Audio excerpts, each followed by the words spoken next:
So here's first 5 app. Transform your time with God using the first 5 app developed by Proverbs 31 Ministers is specifically designed to greet you with a short teaching in God's word daily before you get distracted by social media and everything else competing for your attention.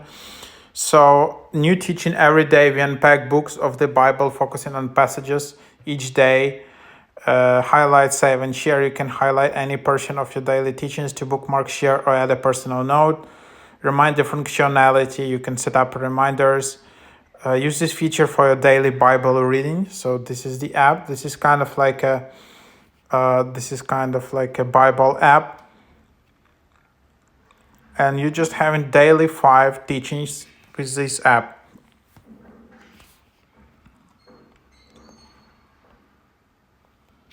Oops, seems there is some issue. Maybe the server is overloaded.